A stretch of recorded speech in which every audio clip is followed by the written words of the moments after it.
বাংলাদেশ জামাতে ইসলামী ফিরিস্তাদের দল নয়, আমরা মানুষ, আমাদেরও ভুল ত্রুটি হয়। আমরা একটা কথা পরিষ্কার বলেছি যে অন্যায় আর জামাতে ইসলামী একসাথে চলে না,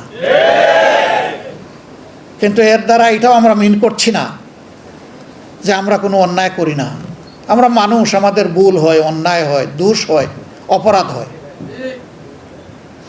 আমরা আহ্বান জানিয়েছি যারা দেশকে ভালোবাসেন, জাতিকে ভালোবাসেন, আমাদের অন্যায় অপরাধ দেখলে আমাদেরকে ধরে দিন। আমরা কথা দিচ্ছি আমরা সংশোধন করব ইনশাআল্লাহ। আমি সহকর্মীদেরকে বলবো, গায়ে যদি আপনার সাদা কাপড় থাকে আপনাকে যত্নশীল হতে হবে। সমাজের যে কথাটা আছে সাদা কাপড়ে দাগ লাগে, কথা ঠিক না? না, সাদা কাপড়ে কম লাগে কিন্তু যা লাগে তা ভাসে। Very careful. নৈতিকতার প্রশ্নে জামাতে ইসলামীতে কোনো ছাড় নাই।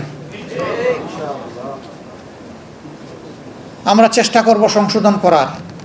যদি সহনীয় মাত্রার কোনো লঙ্ঘন হয় আমরা চেষ্টা করব সংশোধন করে তাকে দায়িত্ব পালনের সুযোগ দেওয়ার। কিন্তু সেই মাত্রাটা যদি ভারী হয় তাহলে আমাদের কিছুই করার থাকবে না।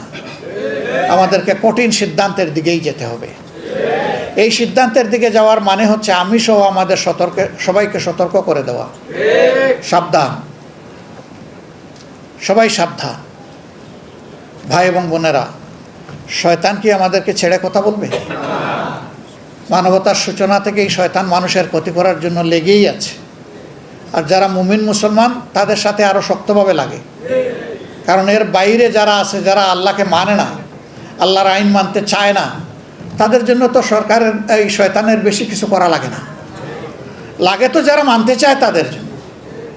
সুতরাং যুদ্ধটা তো শয়তানের আপনাদের সাথে, আমাদের সাথে, আমরা যারা মানতে চাই আল্লাহ তাআলাকে।